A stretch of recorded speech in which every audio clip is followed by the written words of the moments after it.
everybody, and thank you for joining us on YouTube and our streaming app, WKYC2+. I'm 3 News investigator Marissa Sines. The story of Jeffrey Dahmer has captured the attention of true crime lovers once again. His spree of gruesome killings dating back over 40 years ago and his strange character have been recounted by friends, dramatized by Hollywood, and relived by those who were there and impacted by it all. The monster inside him was released for the first time here in Northeast Ohio in Bath Township. Our cameras were there to capture every step of the way in real time. And here, for the first time in over 3 decades, you'll see it for yourself.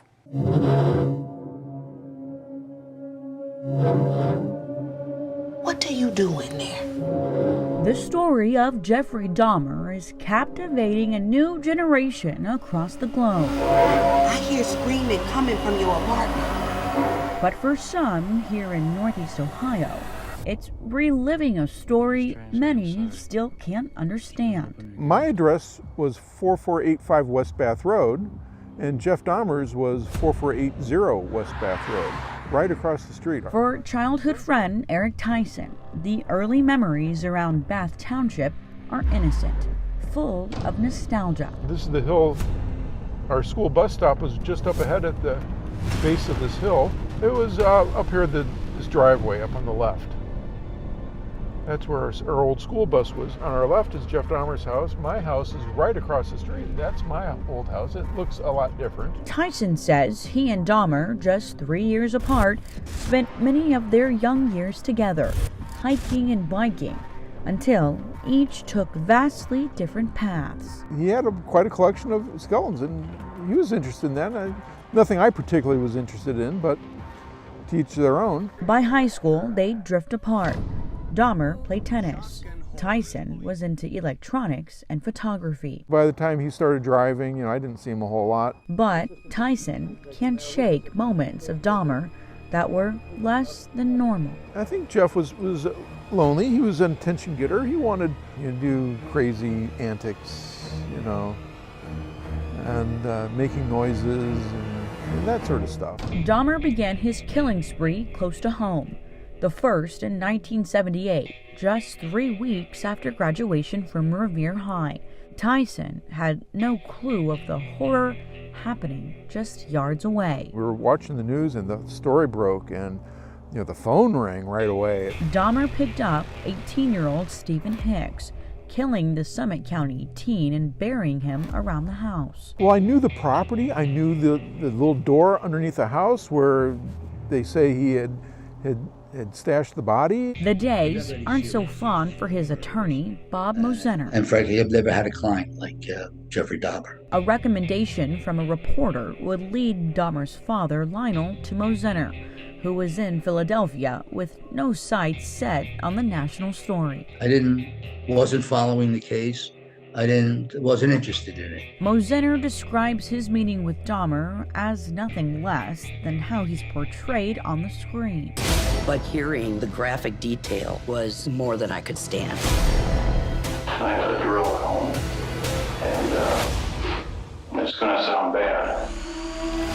He traveled up to Wisconsin and visited him at the prison. Like in the Silence of the Lambs, they had him in an area that was like a cage, actually, with plexiglass or bulletproof glass. Dahmer was cold, short-answered, leaving Mosener with a certain creepy crawl on his skin. The first interview was very strange. And after the interview, you could see that there was nothing there in his eyes. I was very uncomfortable, and usually I'm not with my clients. Dahmer would plead guilty, be sentenced to life, and sent back to Wisconsin. It would be the last time the two would ever talk. I told Jeffrey's father after the sentencing that I predicted he would not live 2 years in prison, that they would kill him in prison. This guy was a monster. I don't know how else to describe him. There's the house. It looks the same, a little different color right now. While Tyson and Mosener have left it all behind, others seemingly can't let the story of Jeffrey Dahmer die. Everyone's just sort of, the story won't go away.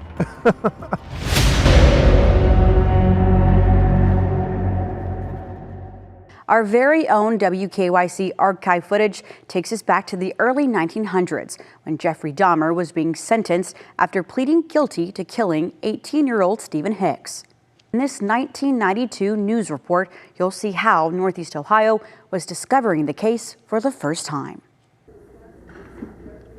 Jeffrey Dahmer was upset at his father for divorcing his mother, and he was upset at the deaths of 2 classmates. That's according to a friend. We had 2 in our band who were killed in the car crash, and 1 who was also in our band who committed suicide. It's too hideous to believe, almost, and especially when it was someone I grew up with. Cynthia Castle went to Revere High School with Dahmer. Now she knows Dahmer admits killing Stephen Hicks about the very same time she and Dahmer were friends. It is Hicks' remains that investigators will dig for at the home Jeffrey Dahmer and his family once lived in. Dahmer has drawn a crude map for the searchers to use, but there are other factors in this equation. One of the things you get concerned about is the animal life that's in the area, them picking up the bones and carting them to various areas. If and when any skeletal remains are unearthed, it may take a DNA cross-check with the parents of Stephen Hicks to make it a positive ID. Also, the bone discovered by the current owner of the home and turned over to police may not be the bone of a human being. Still more grisly admissions from Dahmer in Milwaukee. He has told police that he killed 24-year-old Anthony Sears at his grandmother's home in West Allis, Wisconsin. He also says he killed 2 Hispanic men there as well. That was either in 1985 or 86. Dahmer says he met the men at a gay bar in Milwaukee. In this WKYC news report, seen for the first time in over 30 years, you'll hear from the parents of 18-year-old Stephen Hicks, who was Jeffrey Dahmer's first victim. Dahmer killed and buried him in his Bath Township home. It was a normal morning. We went to church and he didn't want to go that day. He was going to go out to Chippewa to WMMS Appreciation Day. So he got dressed. He wouldn't wear a shirt. The last thing I said to him is, "It's a hot day, put on a shirt." He says, "Mom, I'll be okay." My first thoughts, quite frankly, well, initially was, well, he just was having a good time and it slipped his mind he's not coming home. That night, I woke up in the middle of the night and checked his bed. He still wasn't home. I felt right away that Stephen was gone, that he was dead. But the third day, Stephen's birthday would have been June 22nd. And that's when he would have been... Stephen would have been home for his birthday. Understand that in 13 years, we've grabbed at some straws as well. There was a detective in California that promised absolutely he could find Stephen for $300. He can't drive out of town for $300, but he got our $300. I hope you perceive that we're not ignorant people. We're well-read people, but driven to frustration of not knowing and the desperation. If a few $100 gave us some peace of mind, it was money well spent. Sometime between Tuesday and Friday, we became aware and informed, and you'll have to understand things are kind of a jumble, that there was a real possibility that Stephen was there. So we waited and waited, and Friday evening, about 7 o'clock, two deputies visited our home and told us that Dahmer had positively identified our son as his first victim. When they asked him how they could be so sure, he told them, "You remember your first." Is he insane? In my opinion, no. He's evil. How do you deal with evil? They say an eye for an eye and a tooth for a tooth. But I don't believe in capital punishment. If it were within my power and I could enforce the judgment on that man, it would be that he suffer the combined agony of all the families of the victims, the last few seconds of his victims' lives, and his parents for eternity. Unfortunately, that may be cruel and unusual punishment, not allowed under our system, sad as it might be. I don't know what to do with him, you know. But you don't think he should be killed? Personally, that's a subject that we're divided on in our families. Does that mean your wife and yourself? Yes.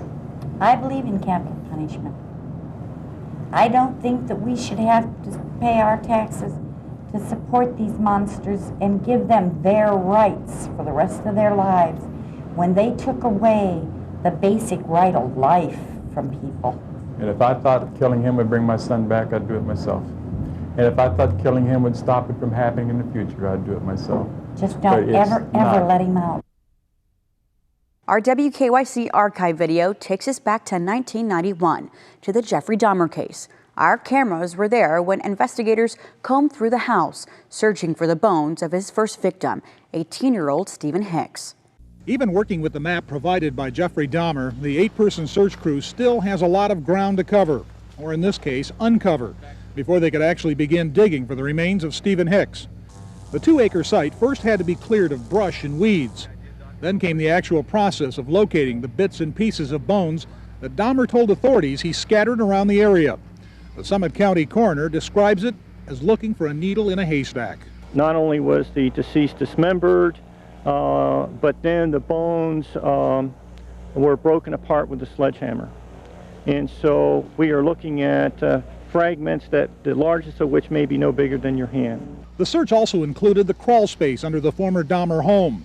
It was here, Jeffrey Dahmer told police, that he dismembered the 19-year-old Hicks. They will be searching for any type of blood or any other evidence that may be there. While several bone fragments were found, they will first be tested to make certain they are human bones and that they belong to Hicks. And recovering all or most of the skeletal parts will not happen quickly. Everything seems to be very consistent with what Jeffrey Dahmer has told the investigators. It's in the area that he said that it would be, and we're continuing to search that. It's a very tedious operation, and we look to be here maybe 3 to 4 days. At this point, authorities also have no reason to think there is more than one body buried here. It would make the case very, very simplistic if all of that were together. The case would become very easy. Because of the manner in which he did this, that is fragmenting the skull with a sledgehammer and then distributing the fragments in a wide arc of 360 degrees, it makes it so much more difficult. For example, we have not found any teeth, you see. So from a morphologic basis, what we hope to do is put enough of the fragments together, along with the history and the confession, that we can say, yes, we have the remains of a Caucasian male. Okay, if this approximate age group which fits with the alleged victim.